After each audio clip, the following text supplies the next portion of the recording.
We're live. Awesome. Welcome, everyone. It's really good to have you on a Q&A panel again.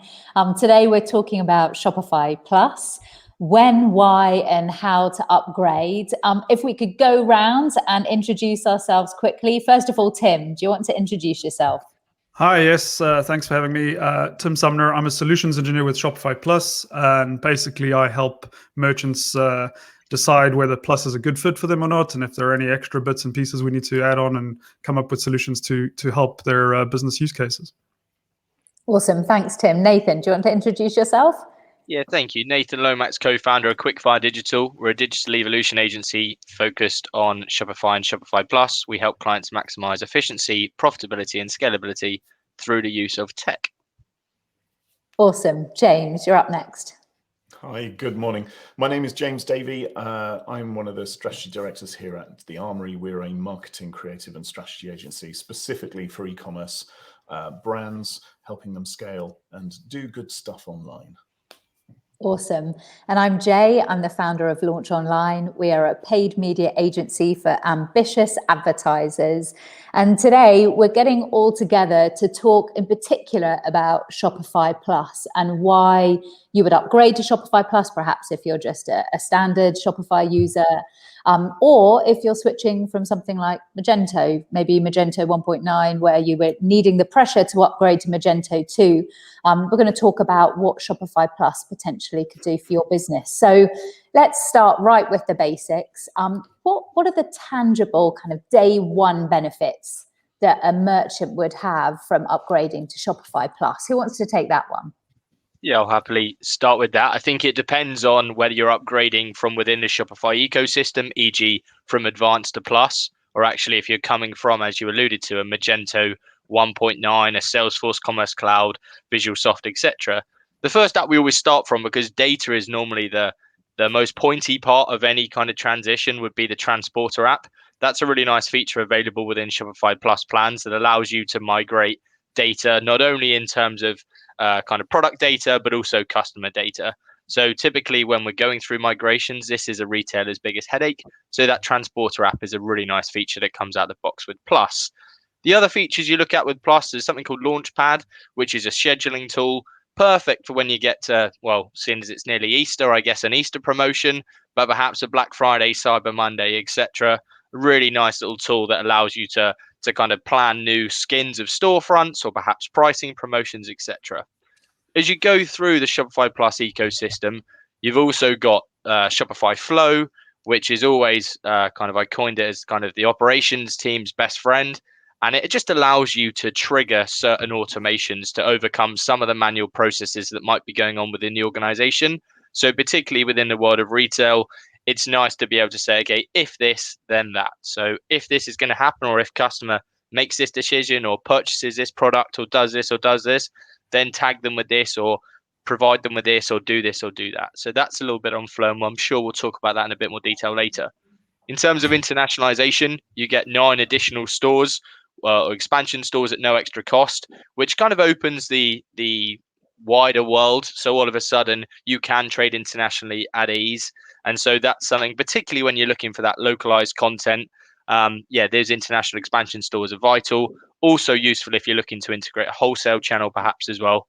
Final thing, and then I better give someone else a chance to speak, for me would be around the customizable checkout piece. So not only do you get access to kind of improved scripts and better calls and quicker calls, but actually so many retailers get to that pinch point where they're like, right, I'm ready to customize a checkout now. And actually up until Shopify Advanced, you can't do much with the checkout. Now, I personally love that because I know how much time and effort Shopify have put into maximizing that for conversion. But at the same time, sometimes there is a genuine business case to customize checkout. So that's the perfect point for someone to say, you know what, we're ready to embrace Plus. There would be the kind of features out of the box. That was a brilliant, very, very comprehensive answer, Nathan. Tim, do you have anything to add to that? Yeah, excuse me. I think that's pretty comprehensive on everything that you get with Plus, but also things like API calls, right? Because if you're a Plus merchant or becoming a Plus merchant, you might want to be building something a little bit more complex, or you might want to integrate with a stock management system and countdown of stock. Maybe you're doing a big product drop or something, that kind of increased API call threshold is really important to keep everything in sync and used for any custom built apps or etc. The other element I would add is the human element, right? You get access to a merchant success team.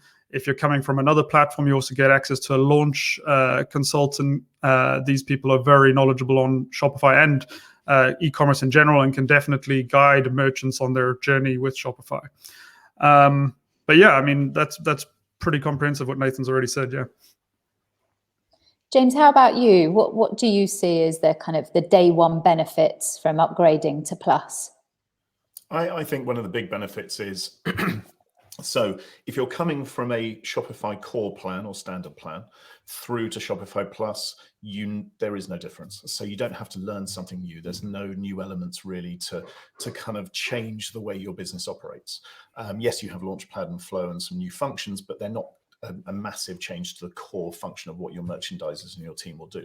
If you're coming from another platform, the main thing we see is the ability of control.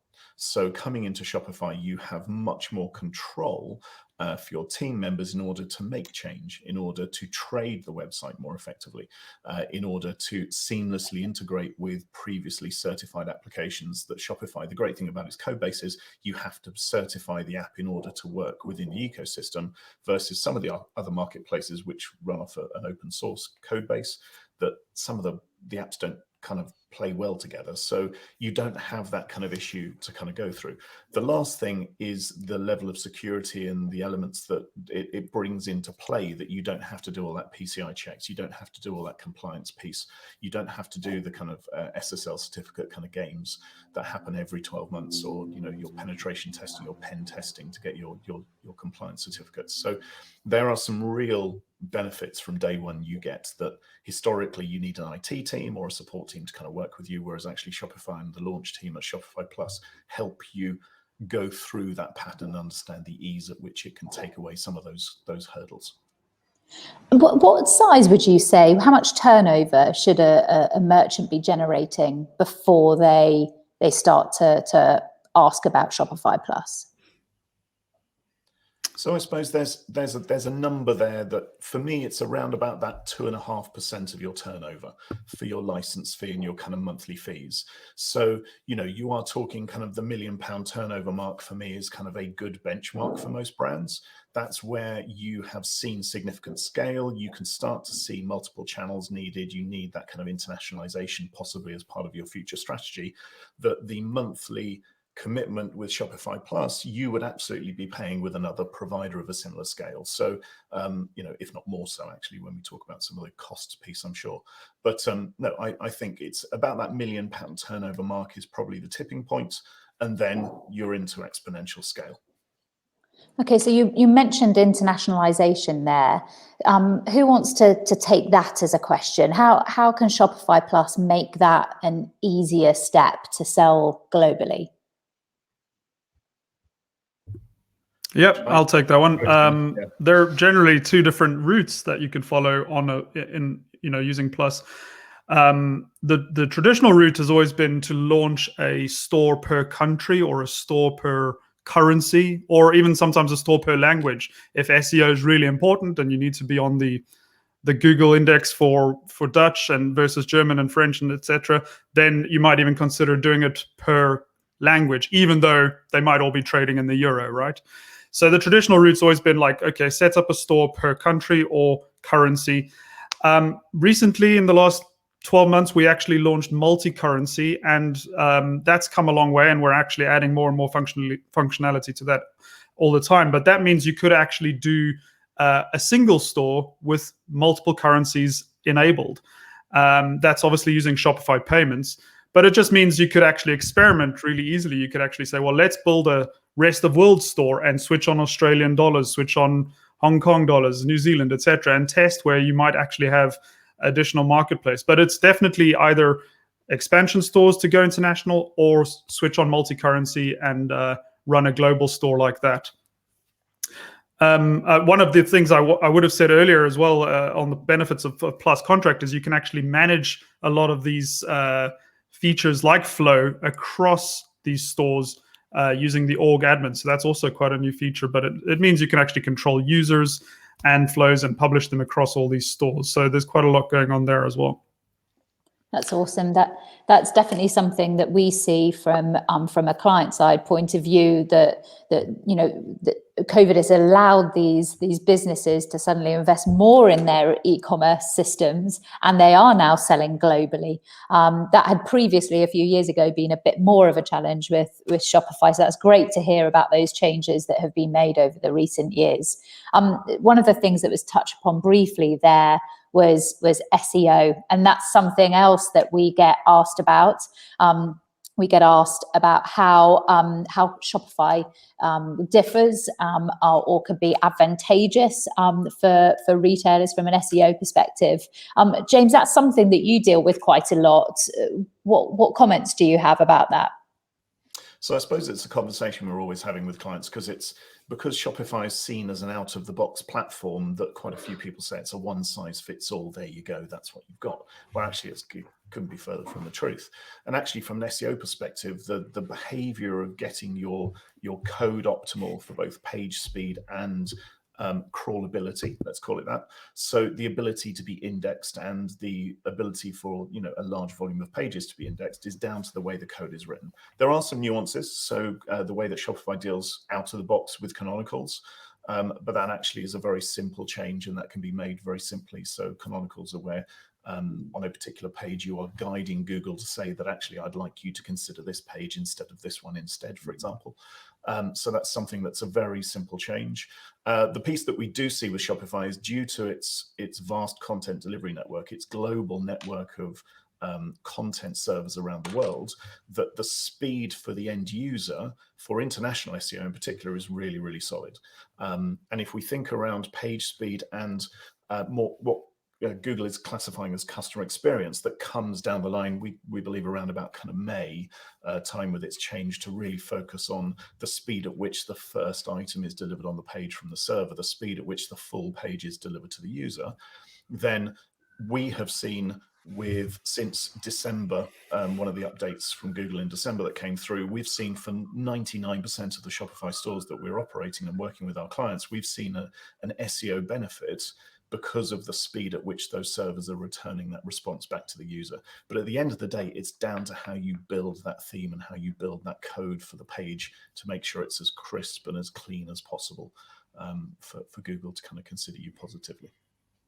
Yeah, we always make sure that we recommend that whatever SEO resource the client is using, that they're very aware of how Shopify is built and work within that framework, because that then gives you a head start. But yeah, you're right. This Core Web Vital update that's coming out, Shopify is that speed is going to make a big difference to those retailers. I just want to take one step back again and go back to this idea of that process of moving from either if you're on Shopify Advanced or if you're on Magento 1.9 and you do decide to make the jump. Nathan, you mentioned about Flow earlier. I'm not a developer, and it's the practicalities that merchants are going to be particularly interested in. How do you manage that transition from another platform through to Shopify Plus? Sure. I think the first thing is that the transition piece would be more around the transporter app, and then Flow will come at a later date. And I'll talk about that shortly. I think the big thing to establish at the outset is if you're already within the Shopify ecosystem, I never like to dumb down Tim or his team's work, but it really is the flick of a switch, right, Tim? It is nothing more than that. And within 48 hours, you're on Plus. So you're on Advanced one day, you upgrade, you get the contract signed. 48 hours later, you've got the Plus features and off you go. So in terms of upgrading internally, it's really straightforward and nice and easy. You just reach out to Shopify support team, and that is one of those added bonuses which very few people talk about, but the kind of 24/7 account management, that ongoing support, that's unrivaled with all these other kind of e-commerce systems out there. In terms of the data migration, this is where the transporter app really comes into its own. So typically, you can use two options. There's a transporter app or there's like a command line tool, but actually for us, the biggest thing is getting the product and the data integrity over. It's one thing having a really nice store that looks great and we think is going to convert, but if the integrity of the data is poor, then there's arguably no point, right? Because you're going to have massive problems later down the line. And typically we've used certain off-the-shelf tools, whether it be a cart to cart or something like that, which can absolutely do a lot of that heavy lifting when you're not at Shopify Plus's level. However, to start with, if you are going to Plus or you are on Plus, that transporter tool just takes out so much of the hassle or pain. And actually you can just through CSV file import and export, etc., you can get customers' orders, products over nice and seamlessly into the new platform to make sure that actually you're ready to hit the ground running from day one. And that unfortunately is particularly when you're scrutinizing data, and this is maybe more James's wheelhouse, but when you're looking to then look at that consultancy piece to say, okay, I've moved store, but I need to compare year on year performance, etc. If you haven't got order history, if you haven't got certain customers, then you're at a standing start. So being able to say, you know what, I've got almost no disruption and I can see how we're performing year on year or month on month is really important. And that's why if you can use a transporter app, the Shopify team are there to support you. And likewise, us as an agency are there to support too. Tim, can you talk a bit more about how the Shopify team help customers move across? Yeah, sure. So firstly, you could get access to somebody like myself. So I could definitely help with any technical queries. If you've got any legacy systems you're worried about integrating with data, like Nathan said, we can have a look at the data and check if you need to massage that data a little bit as well. But yeah, I get involved at that point. If they're coming from another platform, they'll also get access to a launch consultant, and they can actually guide the merchant throughout that whole project. So that's after they've signed up for Plus. And they have a very comprehensive project plan and take into account everything. I mean, it's a well-oiled machine. They've done it hundreds and hundreds of times, so they know exactly what they're doing there. And then once they go live, or even shortly before they go live, they start getting access to the merchant success team, right? And that could be a shared team, or it could be dedicated, depending on the size of the merchant. And that's really a consultant that will work in partnership with all of the people on this call, but basically to help the growth and come up with some goals and guide the merchant again on longer term growth on Shopify. Jay, sorry, one quick tip I forgot to say as well, and something to consider is just turn off those notification emails when you do that migration. Sometimes we see retailers not disabling notification emails. It's like, oh my days, we've had 100,000 orders. It's like, no, these are now going to ruin your inbox for the next week or so. So do make sure you turn that off, okay? Because it seems really simple, but you'll be amazed how many retailers forget, and then they're like, oh, okay, I didn't expect this. So yeah, there's one to take away. Brilliant. James, can you pick up a little bit more about the cost implications? Yeah, sure. I'll just finish off one bit from that last element, because I think it's the transition for customer can be made fairly seamless as well, because the way Shopify Plus provides what's called an account verification link. So for every customer that's imported into the system, a unique link is created for each one of those customers. So therefore, you can then use a Klaviyo, a MailChimp, whatever tool you have as your email service provider to email those customers their verification link to say, on the first time of visiting our new site, please use this link and then update your customer details, basically because we can't carry across credit card, we can't carry across password due to security and privacy restrictions, and also to adhere to PCR1 compliance.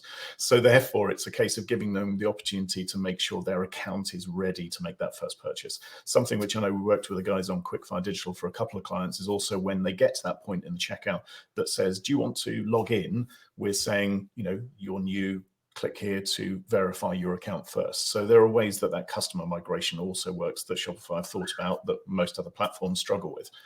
In terms of the cost element, there are kind of 3 layers to a Shopify cost. The difference between that and some of the Magento builds, let me use that as an example, because that's probably one of the most talked about kind of platforms in comparison between Shopify Plus and M2. What we're seeing at the moment with a number of clients we've worked with over the last kind of 9 months, the cost for a Magento 2 build and installation is skyrocketing for a couple of reasons. One is because there was a swathe of people that have kind of not taken the time to move from the legacy 1.9x up to 2. And it's also because development resource and availability due to that rush is tight. There are lots of people who are struggling to find really good Magento 2 resource. So, we're talking 6 figures plus for most Magento 2 developments, and that can be multiples thereof. And in comparison to Shopify Plus, we can be talking up to 6 figures for some really, really complex projects, but that's a rare beast for a Shopify Plus project. We've had costs all the way from kind of £30,000 upwards for a Shopify Plus build for a bespoke custom theme from scratch, all the way with custom UX, all the way through to develop and build. So, the cost differentials are quite significant. You also don't have the ongoing run cost. Yes. Is the final piece. Okay, so that's interesting. The ongoing run cost. So talk to me about that. So the one thing Shopify provides, it is a hosted solution. So therefore, you effectively have no hosting fees. You don't have to pay. So in one of the brands I used to run previously on the board, we used to have to buy server capacity for 2 days a year. Black Friday, basically, for that 2 or 7 days, that week of Black Friday, we had to almost double our server capacity just to take account of that spike. So we're paying at a minimum for 6 months that server's just to sit there gathering dust. Whereas with Shopify, it scales its platform with you. And on Shopify Plus, they're very proactive in making sure that all that capacity is there across their network. So, you don't have to pay for that server kind of hit. And the other piece is that you don't have all those tests and those PCI compliance pieces, which can cost, tens of thousands of pounds a year for a very, very large retailer to get certified for being secure and safe online. And Tim, you mentioned about API calls. So does that also feed into that? Yep, definitely. And I mean, it ties in nicely with the Black Friday, Cyber Monday growth that you talk about, James. Getting double the amount of API calls on Plus can really be a benefit for those really busy times. Or if you're building some custom app. But it's a very big point that you don't have to worry about the scalability. With other platforms, you are going to have to pay for an extra server and kind of let it gather dust. With Shopify, you get a store that's capable of doing 10,000 orders per minute just out of the box. And then obviously those API connections can be used to create product builders or update inventory or any kind of back-end process that needs to be done.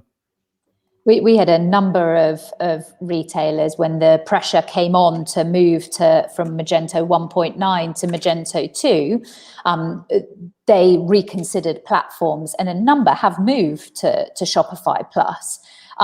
As a non-developer, I'm going to ask you, Nathan, what are the differences between the two? Why do you specialize in Shopify and not Magento 2? Well, first thing, ironically, is a different programming language. And actually, we've got a team here that understand PHP. And so it would arguably make sense to develop on Magento. But actually, for us, Magento uses PHP, Shopify uses Liquid. So first things first, you're going to have a totally different language. I think the big reason we chose to really double down on Shopify was really the agility when adding new functionality. The App Store comes with over 3,500 certified apps, which allow you to be much more efficient when it comes to scaling out and A/B testing your store. We have a mantra here at the agency around continuous improvement. And sometimes continuous improvement, you need to be able to move fast. You need to be able to test things. You need to be able to quickly change things.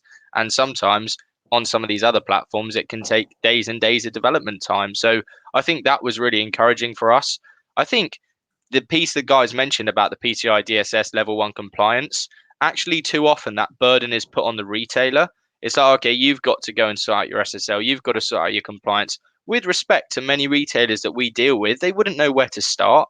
Like, that's so far not in their swim lane. It's just like, well, how about that actually the platform handles that bit for you and you could focus on retailing and doing the bits you do really well. Spend that time talking to your customers or coming up with new product lines or whatever it's going to be. Do what you're good at, not what essentially you're shoehorned into. So that's another reason I think Shopify is coming on leaps and bounds. I also think in terms of that support, that's the biggest differentiator is when we've looked to develop with WooCommerce or Magento or any of these platforms, the support, they sometimes talk a good game, but actually it's backed up with very little substance. And with Shopify, you get your kind of account management function, which is 24/7. You get the ongoing support from a kind of growth manager. All that stuff comes with your Shopify Plus partnership, not to mention the development costs of an ongoing maintenance of Shopify or Shopify Plus are far cheaper than they are elsewhere. So there's so many things you get from a standing start, which you might not get somewhere else. But actually, there's just a few, which I think is probably the core reason why Shopify seems to be one of the premium choices at the moment. Well, what I've particularly noticed in the last year is also how the UK team is being bolstered. That there is a lot more presence in the UK for Shopify merchants, and there's exciting things happening. I think over the last 12 months there was like a competition for app developers who could develop, the best app, and I am going to come to you in a second, guys, and ask you to name some of your favorite apps, because I think that it's the ecosystem of Shopify that excites us as the marketeers for merchants. But Tim, can I first of all ask you, it's been a full-on 12 months of digital transformation for a lot of businesses. What has recently been launched by Shopify, and what might be coming, if there's anything you can tell us about? It's definitely been an interesting year for functionality, especially with regards to buy online, pick up in store, or curbside, or however you want to phrase it.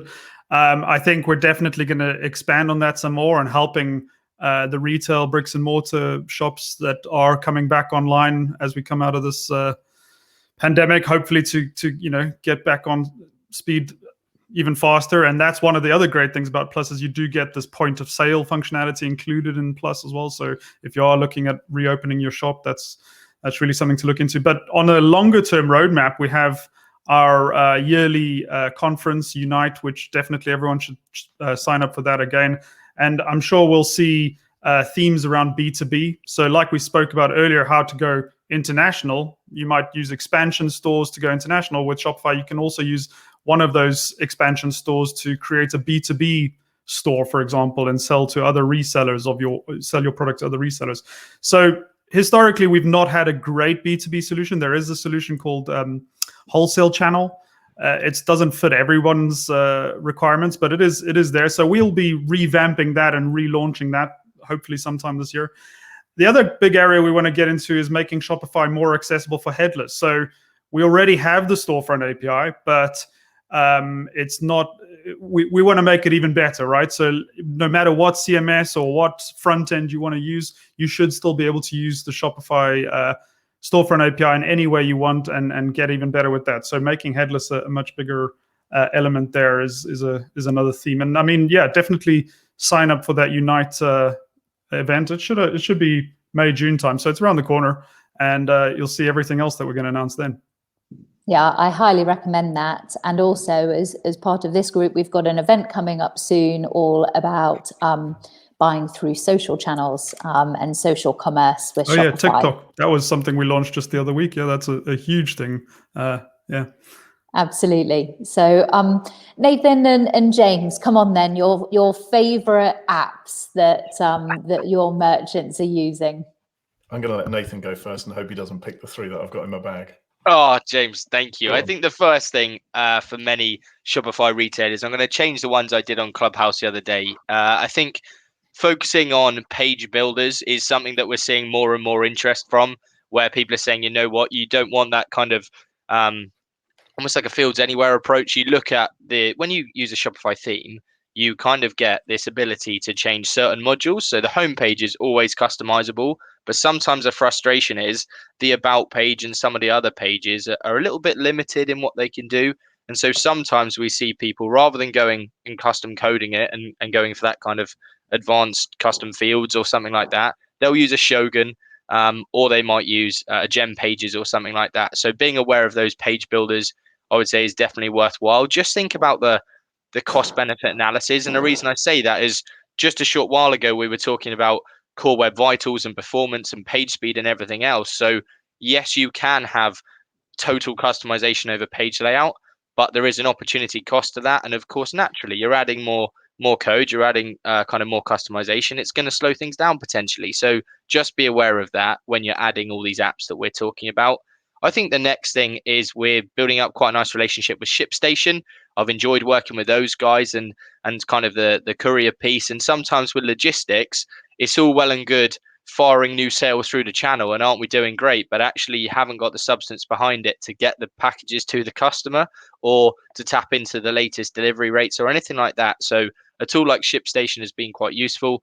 And I think the third thing for me is going to be around subscriptions. There's been a massive boom in subscriptions in the last 12 to 24 months. And so when we're working with the Recharges of the world or perhaps the Bolds of the world, actually they're two apps that actually handle subscription quite nicely. And I know that Shopify's done some work to allow subscription access to the subscription API, I believe.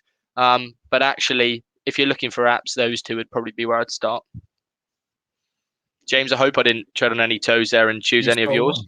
Recharge was in the bag. No, sorry. Oh, Sorry. James. There are so many more, though. There are so many more. So I'm going to cover a couple of options. I tend to go down the operational efficiency route, but I'll talk a little bit about merchandising and email today. So one of my first out the bag is, so Shopify have an app called Stocky, and there is also one out there called Inventory Planner.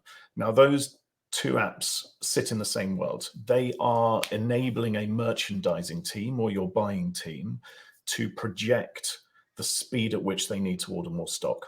So it's a really fantastic, if you're not going to buy into a massive ERP enterprise retail platform, or you're on the cusp of having an enterprise retail platform that's more kind of warehouse and order management, we've got some elements there that allow you to project when you need to buy stock, which is really key, because most of the reasons brands don't exceed their targets is because they don't buy enough stock when they need to buy it based upon customer demand. The second one is, I'm going to have to talk about our friends over at Klaviyo. It's an incredibly e-commerce-led email platform. And as Klaviyo partners, we're really keen on that platform, helping our customers get the best out of it. We also work with other platforms and love the likes of Ametria, Marsis, etc. But Klaviyo, for us at the moment, the one that is really well aligned to Shopify across the world. And the last one is Excellify. It is one of those very random little apps that it's not little at all because it's incredibly powerful, but ultimately it gives you the ability to export and import any field within the Shopify data structure. And from enriching your Google shopping lists through to being able to download that verification link for customers, Excellify for me is also one of the real winners. I love talking about apps because that's, I think, one of the things where you take an existing store that's performing well and you just enhance and enhance. But actually, it can help a lot with operational efficiency, can't it? So what I'd like to come back to is a lot of this digital transformation that's happened in the last 12 months, they might have been bricks and mortar stores that were then having to sell online. We briefly touched, Tim, there on curbside pickup, which is one of the things that we've seen a lot of over the last 12 months. We're now moving to a period where lockdown is being lifted. There's a roadmap. We'll have to see what happens with it.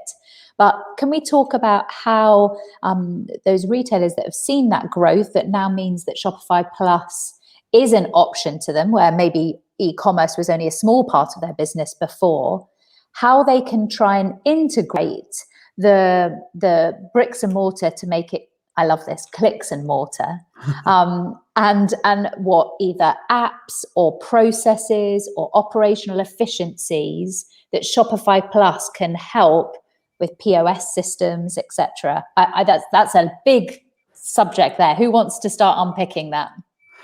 I'll just kind of reiterate what I said earlier. So it's not exclusive to Plus. You can use the point of sale on the other Shopify plans as well, but with Plus you do get it included. And that app has come a long way in the last year. So you got the click and collect. I think they'll have some more time slotting pickup functionality coming out soon. But the real value of that app is that there is no need for any integration, right? It plugs straight into the online store or the commerce store of Shopify anyway, shall we call it. So at any point, you could have your staff in store could have knowledge about what stock is in another store, what stock is in the warehouse. They can easily look up a customer that's bought online. They might be coming past now, see that kind of history of that customer. And that's all going to, play into the, well, everyone's going to want an experience when they want to come to a shop now in the future. So your retail staff can see exactly what their customer's done in the past and give them that better experience. And that's just going to explode, I think. Add to that you can actually integrate apps into, well, not integrate, but they work seamlessly with the POS. So your loyalty apps, that kind of thing, you'll be able to see loyalty points in the POS and just say, hey, we've got these extra bits here. We can see your loyal customer. We'll throw in an extra thing right here in the shop, kind of thing. So quite a lot of extra value there. But I think for me, it's always like when I've shown that app and people are like, wait, we don't have to integrate this. This is seamless. It's just jaw dropping most of the time for people. Yeah. And that's a good point, because on a previous session that we did with Shimona, for those that don't know, Shopify's managing director of EMEA, we talked about how was the high street going to be able to adapt to being able to bring that online and offline experience together for the same retailer. Well, if these stores become more experiential, that means their probably stock capacity will be reduced. And if you can then seamlessly order online something that they perhaps don't have in your size, and the experience from the person, the salesperson, who can just easily, say, "Oh, I'll just have it delivered to you." That just enhances that overall brand experience, which is going to be crucial to keep growing as a business. Yeah, I mean, Shimona's got a great story of the sofa. I don't know if it was a sofa or a chair company or whatever, but they came past her flat in London with a van, and that was an experience in itself. Just let her try out the sofa or the seat, whatever it was. I can't remember now. But before she could, and it was a great story. So I think that's going to be really interesting, especially in the cities. But yeah, just helping the small shops as well in the countryside. How do we help them get back online and do the things that you would ordinarily have to be a big enterprise to be able to do? Absolutely. I love the way POS kind of makes that possible for any size store. Yeah. Capturing emails in store. It used to be something you'd bring in a Y receipts or another platform to bolt into your EPOS system to capture email data. You don't have to do that. That goes straight into Shopify. And then if you've got Klaviyo bolted on, flows through, you can see it's a POS customer. That's the power of multi-channel retailing. The other thing is with pop-up stores and the ability to move and activate the high street with lots of smaller brands taking up new locations, the ability to very quickly roll that out. You don't need anything other than your mobile phone or an iPad, for example, to launch POS on Shopify. It is fantastic. The last bit, which I love, is the delivery app that you guys have just kind of put out about kind of 9 months ago, just after Unite. Something that most people don't realize exists, but ultimately local delivery within Shopify comes with an application for the phone that pre-plans the routes for the driver to allow them to actually communicate to the customer and say, your product's on its way, it's been dropped off at your door. So there are some real bits there that, I really want to try that one. I want to see how that operates. Set up my own little home delivery service of pizza or something, we'll see. I love how excited we all get about it as well. Nathan, do you have anything to add on that? Or perhaps even another app you want to throw out there? Yeah, sorry. Yeah, well, one of the things I do like is this conversation around experience-led retailing and how we can get people back to bricks and mortar stores, but to try and get them to engage. And James, you'll probably correct me on the app name. I can never pronounce it. It's called like Zaykiki or something. Or hopefully. Yeah, there we are. And it kind of allows for this like AR, VR piece where you can customize your products. And we were in a joint pitch recently where we're talking about configurating products. And I think more and more people want to get that personalized piece where they can make the trainer their own or the cushion their own, etc. And actually being able to do that in store. I saw some technology, I think it was Nike were using, where you could kind of customize your Nike Airs like in store and you could see it there and then. And that was incredibly powerful. But I think the more retailers embrace this technology and realize that to get people off their bums and away from solely e-commerce and back into store, we really have to do something different. And yeah, Zaykiki seems like a really nice way of allowing Shopify merchants to do just that. So some of the people watching today will be stores that are maybe turning over 500,000, 750,000 a year, but have seen big growth, and they know they're going to be hitting that million soon because of this push to online buying. They're thinking about upgrading to Shopify Plus. How can Shopify Plus also from you talked about Flow, the if this then that. How can it help them scale so that they're not having to hire just more and more operational managers to help manage the store? Nathan, do you want to take that one? Yeah, sure. I think that the first thing is the kind of customer success manager or the contacts with Shopify. They tend to normally work with you to kind of map out that growth journey, so you're not there to do it alone. I think typically that's when you would work with someone like a James or someone in that e-commerce consultancy space just to map out the journey. We've found certainly with our retailers that we've had the privilege of working with, sometimes you get that kind of blinker vision and you can't see outside your business, and you can't, sometimes there are some really interesting learnings to be taken from totally different industries that you perhaps wouldn't think about. And so when you're looking to scale up, and James, I'm sure you'll talk about the kind of 1 to 1.7 and the 1.7 to 7 and all those good tiers, as I know you love, it's really important that when they look to jump those brackets, that they get the help, and not only from Shopify but also from a consultancy such as yourself to say, look, we've been here, seen it, done it. We know what it's going to take. It actually needs you to twist the dial here, change a bit over here, reassess this, adjust some process over here, improve efficiency over here. And that, I think, is really what retailers need to be doing, is at that point where you kind of get that vulnerability and you realize, you know what, I've got it. What's got us here won't get us there. And that's a big thing for retailers to understand, is what's got you from naught to maybe 700K or 700K to 1.7 mil. When you're ready for the next bracket, that's probably where it's like, you know what, I'm kind of ready now for a bit of external help. There's certain low hanging fruit, which we tend to see in all retailers, normally around, okay, yeah, there's something to be done in terms of an ERP integration. There's some savings to be made over here. The way you're doing that is remarkably inefficient. And actually, it's those retailers that are, maybe they're family-led businesses and sometimes are a little reluctant to change because, like, well, we've always done this. This is what my father did and my grandfather did, or my mother and my grandmother. Actually being prepared to say, you know what, I'm all up for change. I know that to drive this business forwards, I need to take a step back and get some help is so important. And Shopify can help with a bit of that, but I think that's also at the point where you get a consultant into.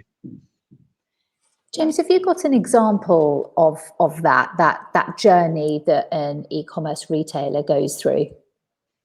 Yeah, so there's a couple of clients we work with and have worked with. So we do quite a lot of work with brands that have historically had a 90+ wholesale business.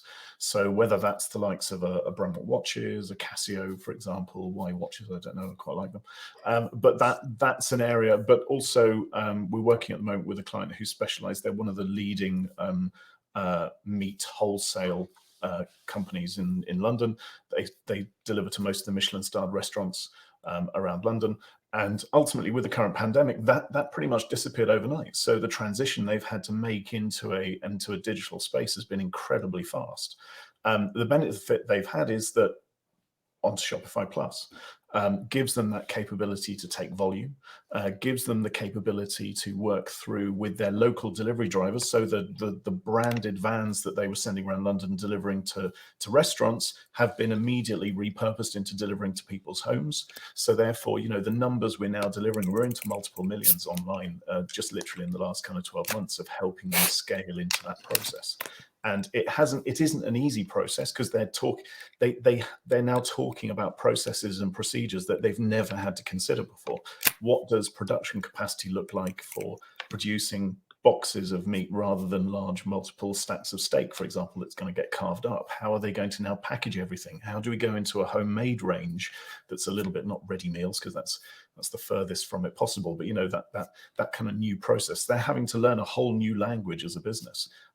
Customer service, we're now talking to them about putting in an amazing platform called Gorgias, Gorgias. Constantly get giggles around the office and here when I talk about I'm just talking to Gorgias. Oh, who's she? Or he. So there's that bit, but customer service is a big bit for most of these brands. You're then stretching into that operational efficiency piece. So Nathan will find this completely dull and boring, but I only talk about three things: make money, save money, and drive efficiency. You can't make money without driving efficiency, which then ends up saving money. So constant review of that efficiency piece is critical.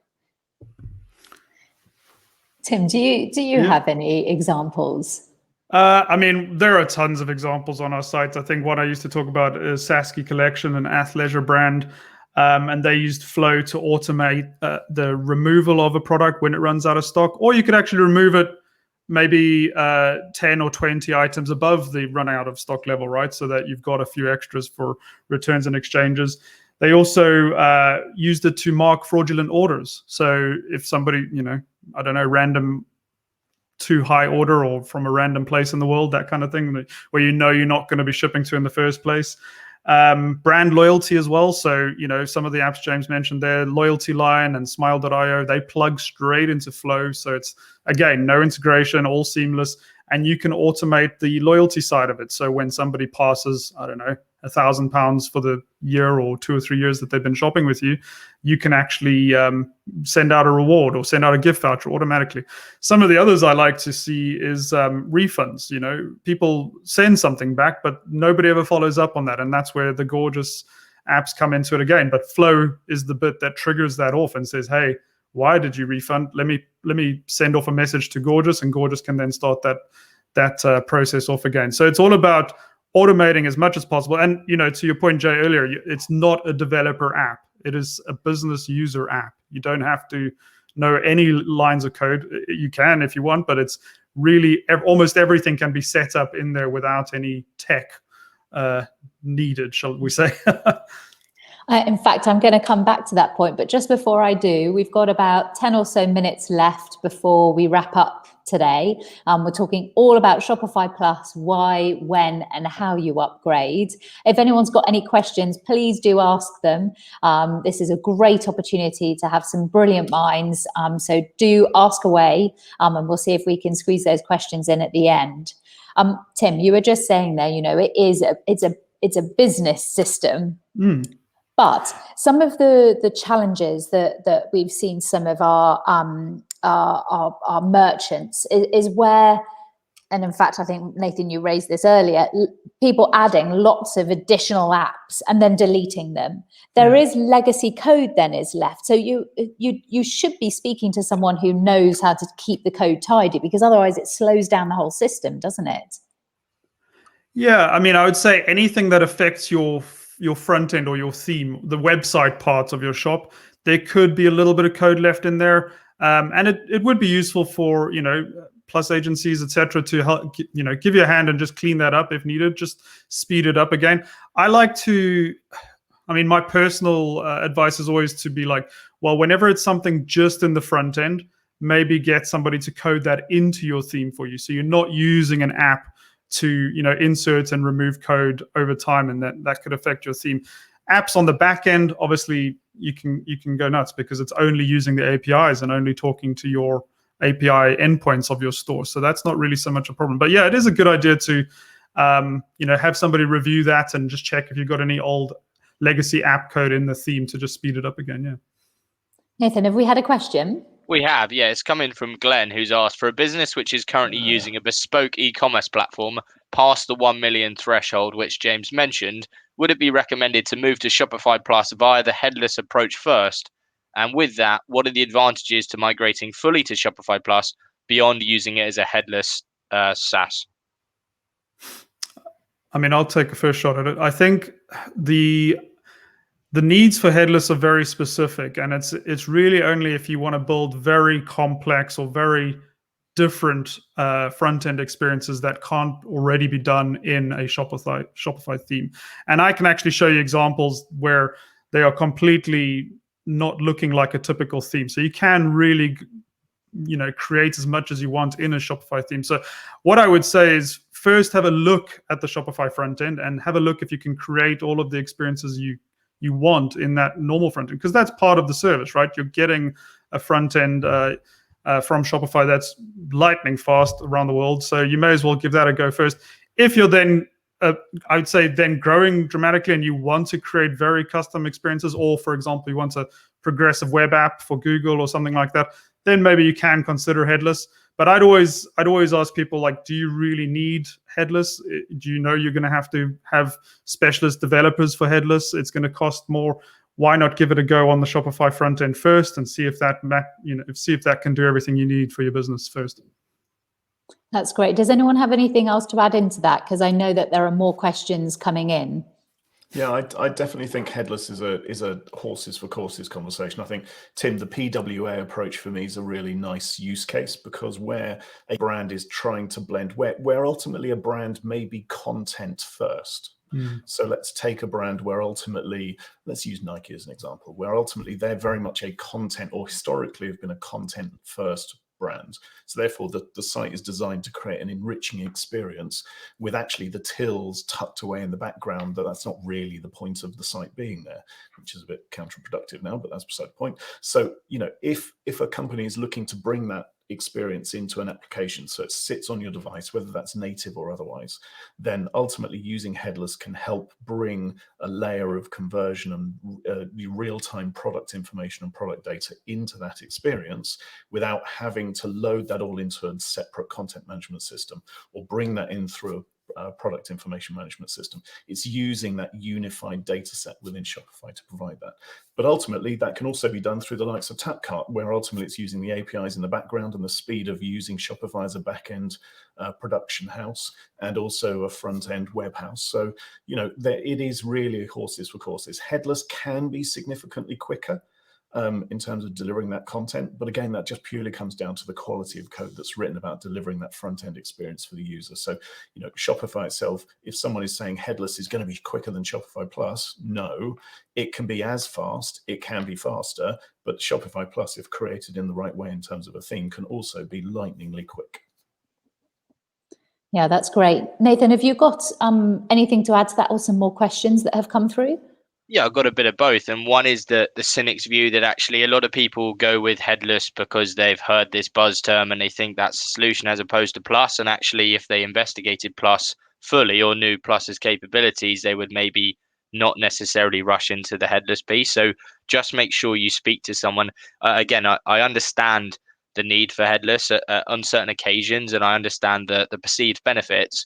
But again, the times I've seen headless used are where actually Plus would have given them everything that they wanted and some, and they've just gone with headless because somebody told them to, or because it seemed like a good idea. So just think about that, have a conversation. That's exactly why we do these sessions, and it's what we spend most of our time doing, is having conversations with retailers to talk about the benefits and the costs and everything else. Whenever you're building an e-com, I always say it's a bit like a game of chess. You're trying to think 2 steps ahead. And so if you're going to go with headless, well, what does that mean? And if you do that, then what does that mean? And so just trying to think about that before rushing into headless because it's the latest buzz term, or there's another one that comes along next week and everyone's going down that line of thought. Just make sure that you really do understand why. And that links in nicely to Kieran's question, which is, would it be possible to talk about headless versus Shopify Plus? And I know that actually the guys have answered some of those questions. But yeah, Kieran and Glenn, hopefully that answers your questions. But chaps, any other thoughts on the kind of headless versus Shopify piece?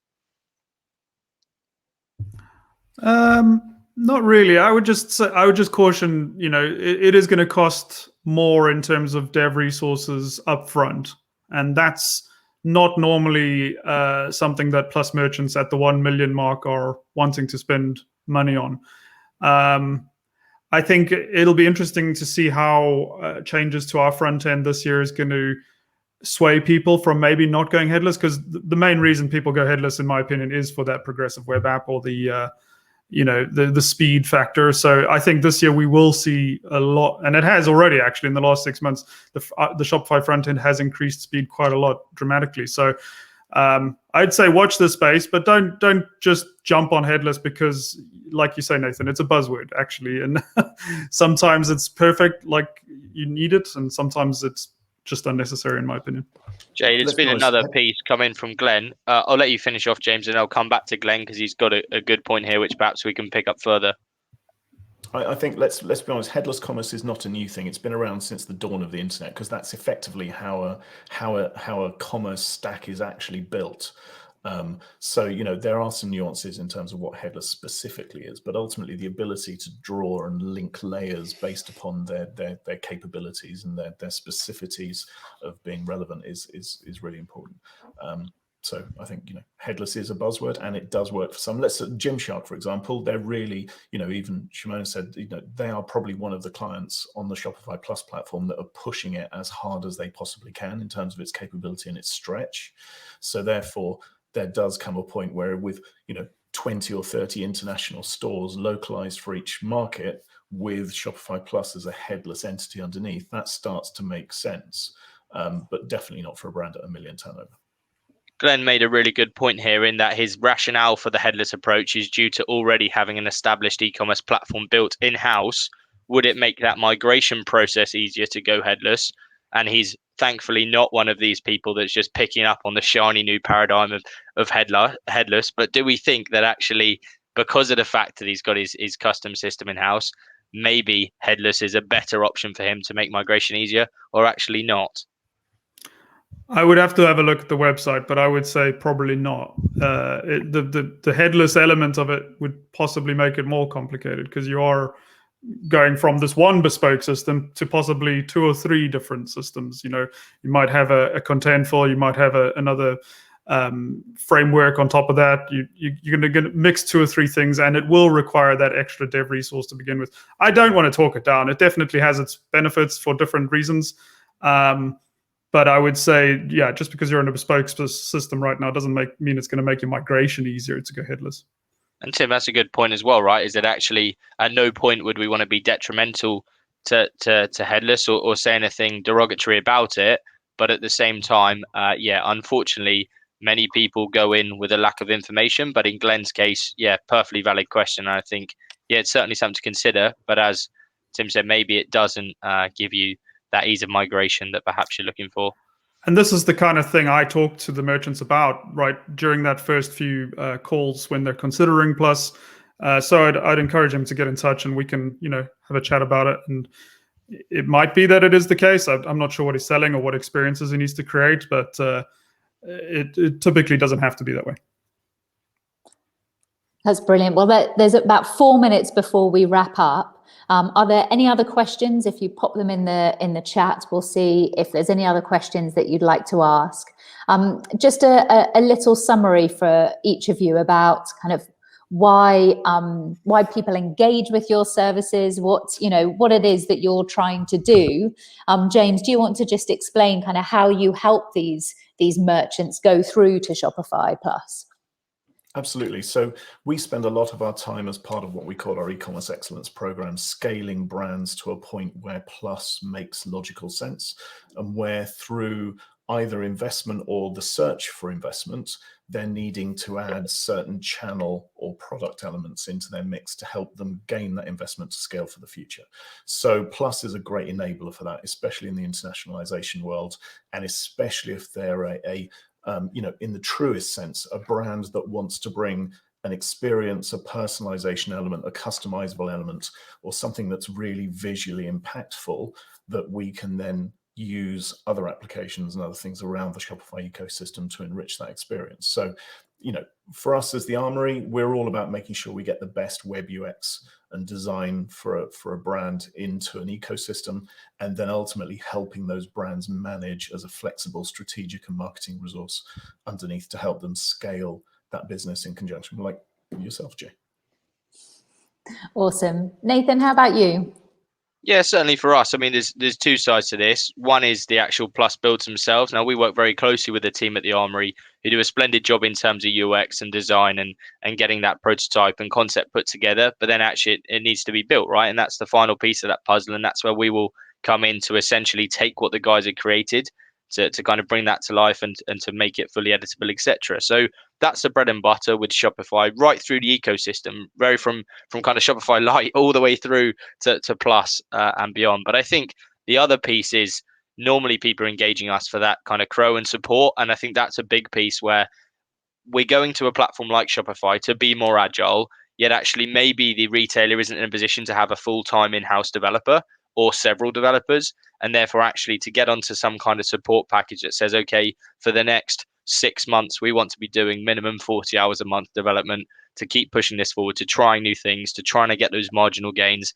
That's typically where they'd engage with someone like ourselves at Quickfire to say, yeah, okay, we will help you on that roadmap, and we will act as that outsourced development house, if you like, but in theory just as one team. And so we like to become an extension of someone's brand and actually just be that development resource to say, no problem, we can help you with this. Let's book it in, let's plan it in, let's help you go from X to Y.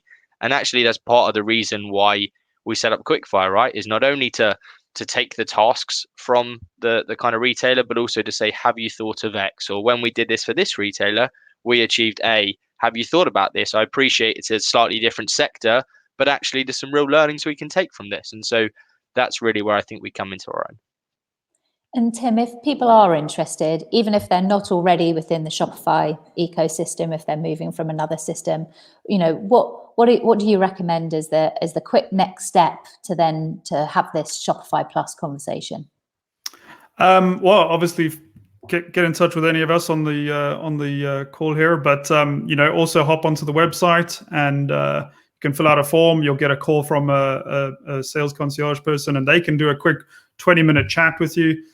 Just decide just to guide you a little bit and say, well, maybe you're not the right spot yet, or maybe you are. And then, within a few days, you could be speaking to somebody like myself and we can double check everything for you. But it's generally a very quick and easy process. So, yeah. Well, that's brilliant. Thank you very much, everyone. We've been talking today about Shopify Plus, why, when, and how you upgrade. Some amazing information in there. I for certainly will be putting this on the Launch YouTube channel. I'm sure you guys will be doing the same on yours, and it will be on our LinkedIn profiles as well. So if you missed any of it and you want to watch back, those are the places you can find it. And do get in touch with any of the people here today if you're looking to make that next step. Thank you very much, everyone. Oh, and a big plug also for our next Shopify event, which is all about social commerce on the 30th of April. So follow us on LinkedIn and you'll make sure you get the notification. Cheers, everyone. Take care. Thanks. Thank you. Cheers, bye. Okay.